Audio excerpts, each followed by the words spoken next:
수요일 말씀이 좀 어렵게 느껴지실 수가 있어요.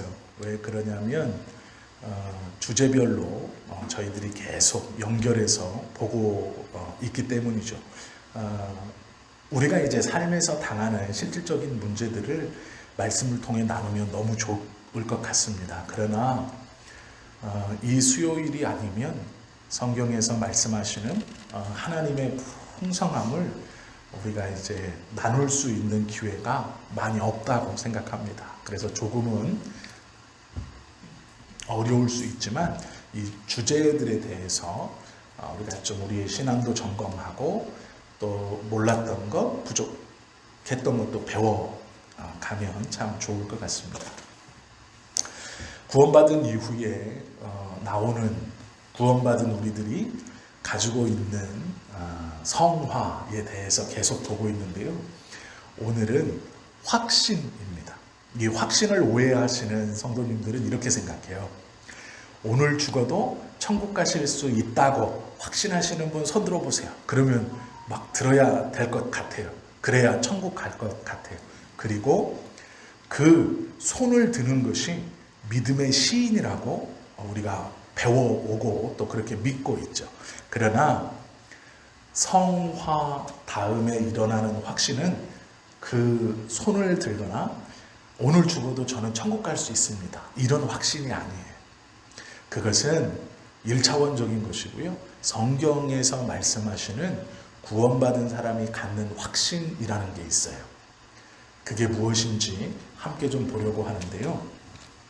이 확신을 우리가 가지려면 단순히 이런 건 아닙니다. 저는 구원받았다고 확신합니다. 저는 지금 죄를 짓고 있지만 하나님이 그래도 저를 사랑하신다고 확신합니다. 오늘 죽어도 저는 천국 갈 수 있다고 확신합니다. 이게 아니에요. 내 안에 확신만 있다고 해서 그것이 우리를 구원시켜 주거나 내 안에 확신이 있다고 해서 그게 구원받은 증거이거나 표가 되지 못합니다. 확신이 있으려면 앞에 하나가 있어야 돼요. 그게 뭐냐면 확신과 함께 오는 게 있어요. 이게 성화입니다. 성화라는 것은 우리가 지난 시간까지 함께 나누었죠. 아주 쉽게 설명하면 이거예요. 예수가 그리스도이심을 믿는 마음인데 이 마음을 품고 단계별로 점점점 성숙해 가는 거예요. 성화는 죄에 대해서는 단번에 아무런 죄책 없이 죄와 상관없는 단번에 죄의 종에서 하나님의 자녀로 신분이 단번에 바뀌죠. 그러나 신분이 바뀌었다고 해서 우리의 삶의 형태가 한 번에 바뀌는 게 아니에요. 이렇게 생각하시면 쉽습니다. 어제까지 내가 죄인이었는데 오늘 예수를 믿어 오늘 저녁부터는 그 죄와 아무런 그 죄의 습성과 아무런 상관없는 자가 되었다? 아니에요. 착각하는 것이 이것입니다. 우리들은 이것을 느끼지 못해요. 그런데 우리는 종종 봅니다. 어느 때 보냐면 물건을 훔치고 사람을 죽이고 여러 가지 죄를 지어서 감옥에 갔습니다. 감옥에 가면 일단 여러 것들이 차단이 되죠. 사람을 만날 수도 없고 어떤 상황이나 어떠한 이런 환경에서 혼자 고립되어 혼자서 생활을 합니다. 이 혼자 있는 그 생활 속에서 성경책을 읽게 되고 또 감옥에 와서 말씀을 전해주는 목회자나 어떤 선교 집회를 통해 예수님을 믿었다라는 확신이 생겨요. 그리고 감옥에서 신학을 공부하고 나오면서 목사가 돼서 나오는 사람들이 종종 있습니다. 그런데 이분들은 성화를 확신해요. 그리고 성화에 따라오는 구원의 확신, 이것이 마음속에 있습니다. 그래서 나오면서 뭐라 그러냐면 저는 변화받았습니다. 저는 저의 죄를 회개하고 그 삶과는 아주 동떨어진 삶을 살기로 맹세했고 이제 하나님만 의지하며 살겠습니다. 이렇게 얘기해요. 그런데요, 저희가 그렇게 얘기하셨던 수많은 분들 중에 많은 사람들이 다시 예전의 죄를 짓는 것을 보게 됩니다. 우리가 이것을 잘 생각해 보셔야 돼요. 감옥 안에서 내가 하나님을 만났다, 거기서 변화받았습니다, 목사가 됐습니다 하고 다시 밖에 나오면요, 많은 사람들을 만나고 여러 상황에 다시 처해져요. 감옥하고는 다른 상황이죠. 그러면 그곳에서도 신앙을 지키고 나는 하나님을 믿습니다라는 것을 지켜가려면 앞에 게 있어야 돼요. 이 앞에 게 뭘까요? 성화예요. 성화라는 것이 하루아침에 신부는 감옥에서도 바뀔 수 있어요. 그런데 감옥에서 안 되는 게 있습니다. 그게 뭐냐면 점진적으로 어린아이에서 청년, 아비로 발전하는 점진적 신앙의 발전이 감옥에서는 없어요. 왜 그러느냐? 혼자 있잖아요. 그러니까 유혹도 없고 자기의 신앙을 체크하고 하나님의 말씀을 경험해서 어떤 유혹에 대해서 이겨내서 자신 스스로 자기 신앙을 검증할 만한 것이 없습니다. 그러면 그때는 너무 쉬운 거예요. 내가 변화받았습니다. 내가 하나님의 말씀을 붙들고 삽니다. 저는 확신합니다. 이게 쉬워요. 왜요? 유혹이 없으니까. 그런데 그 확신 가지고 세상에 다시 딱 나오면 그 사람들을 다시 만나게 되고 여러 환경에 들어가고 여러 상황 속에 들어갔을 때 변화받은 사람으로서의 모습이 나오지 않고요, 자기가 끊었다고 생각한 옛날 그 모습이 나오는 거예요.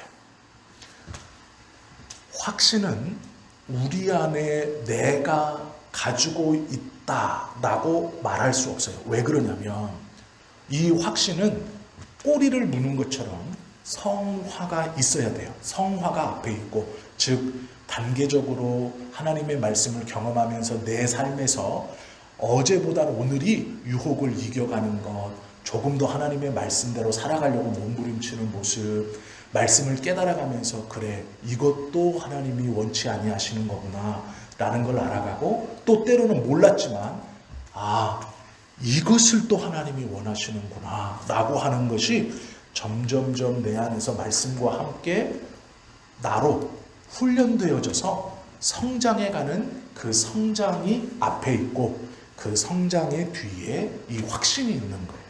그래서 예수님을 믿은 지 얼마 안 되신 분들이 구원에 대해서, 복음에 대해서 감격합니다. 예수님 이렇게 좋은 거, 저는 너무 자유로움을 맛보고 있고 구원의 기쁨에 감사해요 하지만, 그분들은 마음속으로 확신해요. 내 죄가 용서되었다는 걸 확신하지만 정말 위험하고 정말 조심해야 될 게 뭐냐면 그 죄의 습성과 모양들이 아직 다듬어지지 않아서 나온다는 거예요. 언제든지 나올 수 있다는 거예요. 그걸 점점 이렇게 이겨가는 거예요. 성화에서 나오는 것이 확신이에요. 확신은 성화 앞에 있는 겁니다. 성화가 앞에 있고 확신이 뒤에 있어요. 이 두 가지가 같이 있어요. 구원받았다라는 건 어느 하나만 뚝 떨어져 나오는 게 아닙니다. 이게 다 물려 있어요. 서로. 그래서 오늘은 확신에 대해서 성경적으로 우리가 함께 좀 보려고 하는데요. 성화의 첫 번째 유익은 하나님을 사랑이시다라고 느끼는 거예요. 이게 첫 번째 유익입니다. 만약에 우리의 마음에 하나님에 대한 두려움이 있다면 그건 성화를 이루지 못한 자예요. 이걸 잘 이해하셔야 돼요. 왜 그러냐?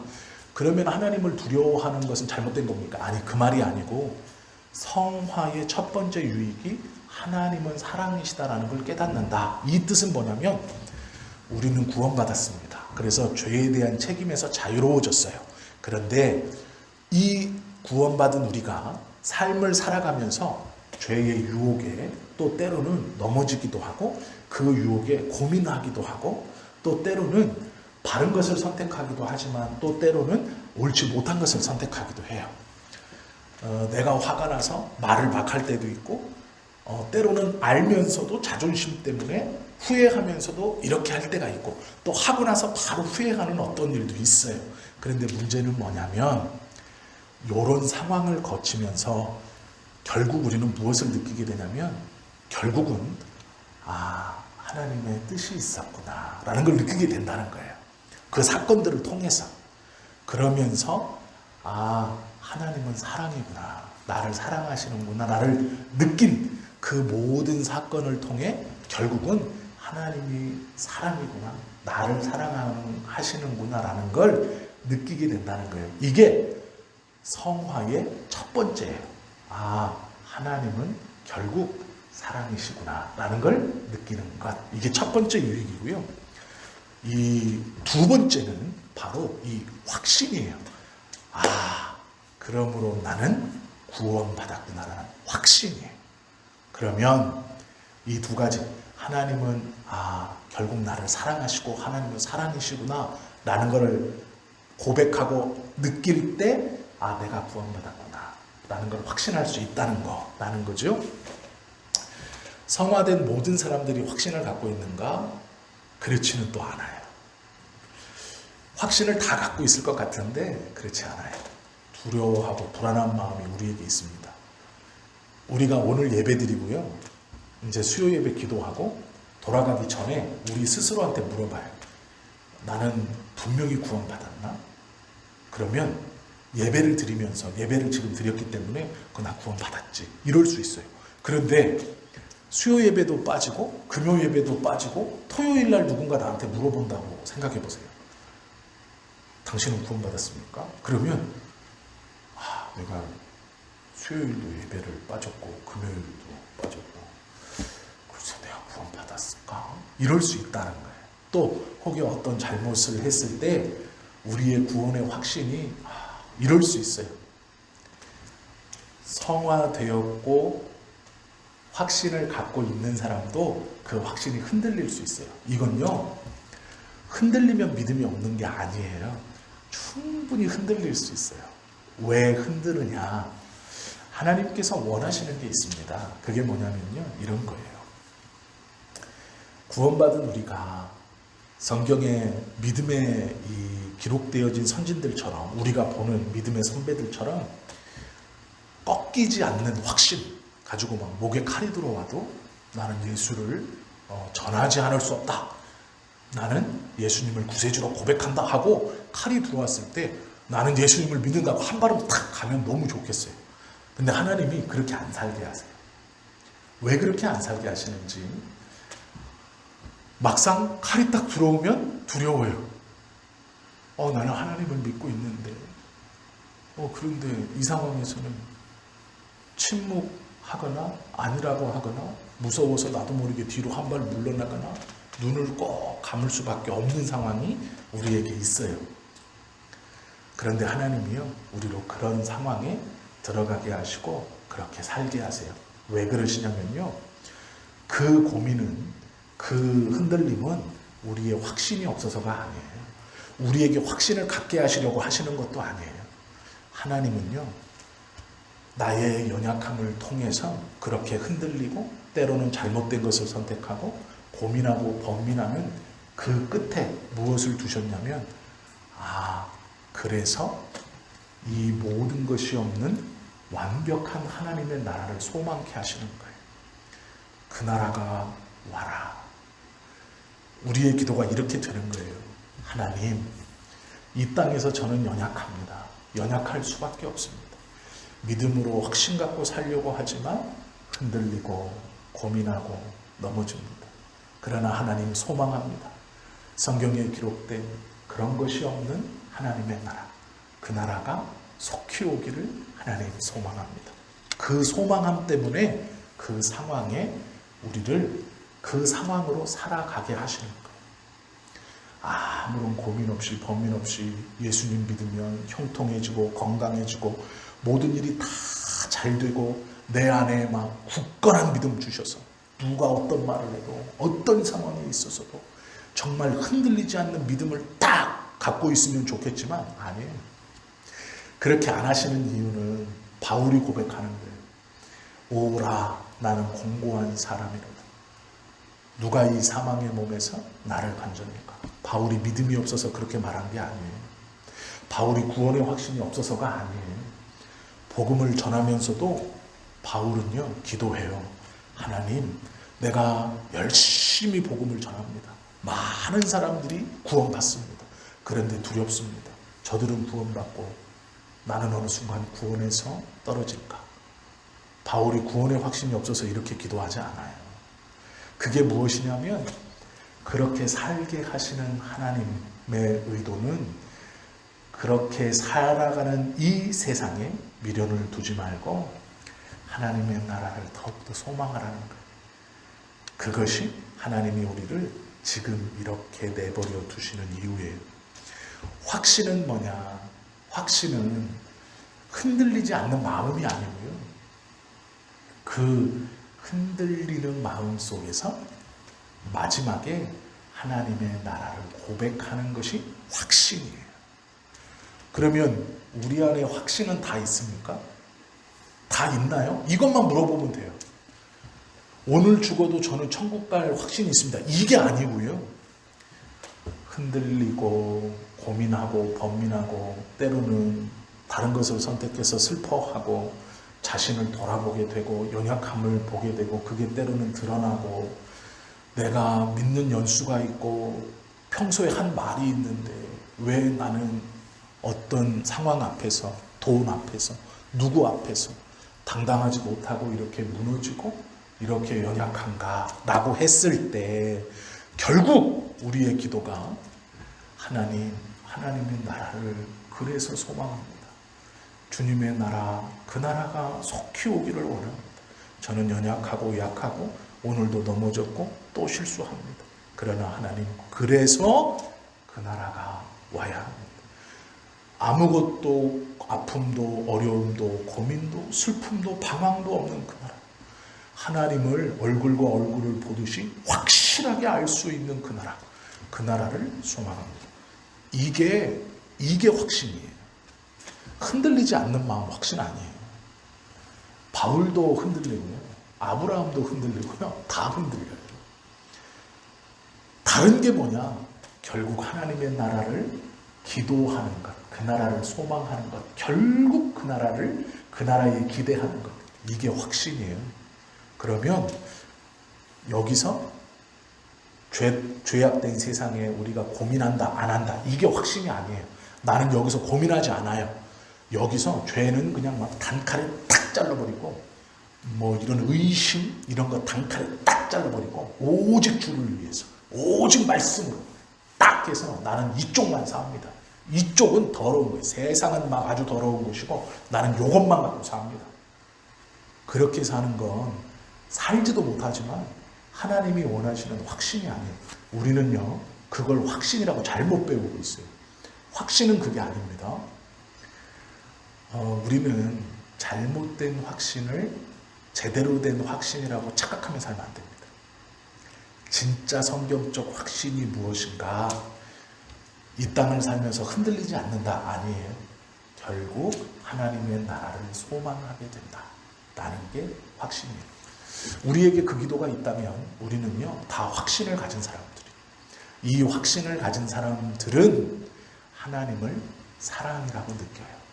아, 결국 하나님이 나를 사랑하시는구나 이렇게 고백하고 느낀다라는 것이죠. 참된 확신하고 잘못된 확신이 있어요. 참된 확신은 말씀의 증거를 받고요, 양심이 보증을 서요. 그리고 성령이 인정하게 해요. 그럼 잘못된 확신은요, 말씀도 없고 자기 마음에도 떳떳하지 못하고 또 성령의 확신도 없어요. 우리는요 갈등하고 고민하고 돌아보고 때로는 넘어지고 쓰러지기도 합니다. 그러나 결국 하나님의 나라, 그것이 없는 하나님의 나라를 소망하는 것이 확신이다 이렇게 말해요. 그래서 이 기도를 우리가 하나님 앞에 드리면 우리의 삶에서 넘어짐도 하나님의 뜻이 있구나. 내가 결국 연약하고 이 땅은 내가 이길 수 없는 땅, 내가 어떻게 할 수 없는 땅. 그러기에 하나님의 나라를 더 간절히 소망하는 거예요. 하나님의 나라가 빨리 오시면 좋을 것 같아요. 제가 연약해서 이기며 살아갈 수 없어요. 하나님, 제가 믿음으로 살아갈 수 없어요. 살려고 노력하지만 너무 자주 넘어져요. 그래서 하나님의 나라가 오세요. 이게 확신이라고 성경은 말하고 있는 거예요. 그 확신이 뭐냐? 결국 하나님의 나라를 기도하는, 소망하는, 그 나라의 희망을 거는, 이게 성경에서 말씀하시는 확신이에요. 죄 안 짓고 사는 게 확신 아니고요. 우리가 오해하시면 안 돼요. 무대뽀로 밀어붙이는 게 확신이 아니에요. 하나님의 나라를 소망하는 것이 확신이에요. 이 확신은요, 우리로 고통을 견디게 해요. 대처할 수 있게 해요. 도망치지 않게 해요. 이 확신이 있으면 견뎌요. 왜요? 그 아픔, 그 어려움, 그 넘어짐, 때로는 나의 잘못된 선택, 그 모든 순간에서 하나님의 나라를 소망하기 때문에 이걸 견디는 거예요. 이 땅을 견뎌가는 거예요. 도망치지 않는 거예요. 포기하지 않는 거예요. 쉬운 말로 하면 자살하지 않는 거예요. 실수할 수 있다. 쓰러질 수 있다라는 거예요. 방황하고 고민할 수 있다. 그러나 결국 하나님의 나라를 기도하고 그 나라의 오심을 소망한다. 이게 확신이에요. 우리는 어떤 사건을 맞닥뜨리면요, 그 사건의 해결만을 위해 기도하죠. 그리고 그것이 내가 기도한 대로 잘 해결되면 감사해요. 하나님 앞에. 하나님 이렇게 해결해 주셔서 감사합니다. 그러면 그게 간증이 되죠. 간증이 돼서 이렇게 기도하고 소원했고 이렇게 했더니 하나님이 이렇게 응답해 주셔서 제가 이렇게 됐습니다. 할렐루야. 이렇게 간증해요.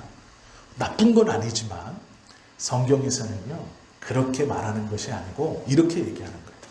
어떤 일에 대해서 기도하고 그것을 이루어 주었든 하나님이 이루어 주지 않았든 그 일이 끝난 뒤에, 그 일이 내 뜻대로건 아니건 끝난 뒤에 결국 우리의 기도가 하나님의 나라에 대한 소원, 그 나라에 대한 기다림, 오심에 대한 기도, 하나님의 나라가 오고 있음에 대한 간절한 소망함이 없냐 있냐가 중요한 거예요. 이게 내 뜻대로 풀리건 풀리지 않건 하나님의 나라를 간절히 소망하고 그 나라에 대한 기도가 우리의 입에서 끊이지 않는 것, 이것이 소원이에요. 왜냐? 예수님께서 이 땅에 계시다가 부활하셔서 승천하시고 가시면서 하신 말씀이 뭐냐면 내가 속히 오리라 라는 거예요. 그 마지막 말씀을 우리는 받들어서 하나님의 나라가 속히 오시옵소서, 이게 확신인 거예요. 제일 중요한 확신이에요. 이렇게 기도하고 이렇게 행하면 돈을 벌게 해주실 거야. 이건 분명해. 이런 확신이 아니에요. 이런 확신이 아니고 완전히 질이 다른 확신이에요. 우리가 가지는 확신은 예수님의 말씀을 끝까지 붙들고 있는 거예요. 예수님의 그 마지막 말씀을. 그래서 주님의 나라가 오시옵소서, 그 나라를 소망합니다. 이것이 확신 있는 사람의 기도이고, 확신 있는 사람이 결국 마지막에 고백하는 기도의 내용이다라는 것이죠. 우리 안에 이 확신이 있다는 것은 큰 은혜입니다. 은총이에요. 그래서 오늘 우리가 이 확신에 대해서 나누고 또 우리가 확신을 이해한다는 것, 확신이 무엇이구나 라는 것을 이해했다는 것, 하나님의 큰 은혜입니다. 그래서 우리는 이제 확신이 무엇인가를 우리가 이해했다면 그 뒤에 이 확신으로 따라오는 하나님의 은혜들을 더 사모할 수 있어야 돼요.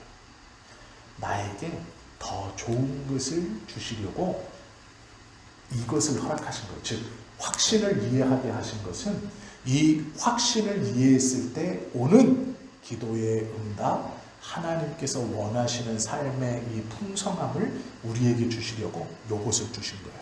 왜요?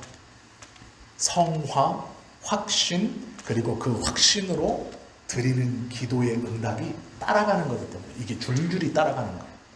그래서 잘못된 확신이 뭔지 모르고 드리는 기도도 예수님께서 응답해 주시지만, 우리의 기도도 이걸 몰랐을 때도 응답해 주시지만, 확신이 무엇인가를 오늘 우리가 분명히 알았어요. 그리고 드려지는 기도에 대한 응답은 성경에서요, 이게 줄줄이 따라가는 거예요. 성화가 앞에 가고 확신이 뒤따라가고 기도의 응답과 은혜가 그 확신 뒤에 줄줄이 따라가는 거예요. 그럼 우리가 이제 확신이 뭔지 알았다면 은혜를 기대하고 기도하는 거죠. 어제까지의 기도지만 오늘의 기도는 또 달라지는 거예요. 내용이 달라지는 게 아니에요. 내용은 똑같아요. 내용은 똑같아요. 하나님 육신의 질병을 이기게 해주십시오 라는 어제까지의 기도, 그 기도가 오늘도 똑같이 고백되어지지만 이 확신이 무엇인지 알고 이해하고 깨닫고 드리는 우리들의 기도는 내용은 똑같지만 완전히 다른 기도예요. 하나님의 응답이 온다라는 믿음을 가지셔도 돼요. 확신을 알게 하신 하나님이 확신으로 인한 은혜들을 우리에게 주시려고 알게 하시는 거예요. 그래서 사실 우리 이렇게 있는 우리들은 참여하지 못한 사람이 모르는 놀라운 비밀을 깨달은 거예요. 하나님의 귀한 은혜들 우리는 깨달은 것이죠. 그래서 이것을 우리가 알았으니 이제 우리의 기도가 하나님 앞에서 확실히 응답된다라는 것을 신뢰하셔야 돼요. 하나님의 나라를 신뢰하는 확신, 그것을 위해 기도하는 이 확신을 가진 자가 드리는 기도는 역사하는 힘이 있는 기도가 되는 거예요. 이 은혜를 누리셔야 돼요. 중언부언한다라는 것은 똑같은 말을 또 기도한다라는 게 아니에요. 이 확신 없이 기도하는 거예요. 왜 기도해야 하는지, 무엇을 기도해야 하는지 모르고 기도하는 것이 중언부언. 이 확신을 꼭 가져야 돼요. 이걸 이해하셔야 돼요. 그러면 이 땅을 살아가면서 마주치는 우리를 괴롭게 하고 힘들게 하는 많은 문제들에서 우리는 자유로울 수 있어요. 이것이 어떠한 것인가 묵상해 보시고 기도해 보시고 하나님, 내가 이걸 잘 이해하고 있습니다 라는 것도 기도해 보셔서 하나님의 은혜를 풍성히 누리는 저와 여러분 모두가 되시기를 예수님의 이름으로 축원합니다. 기도 드리십니다.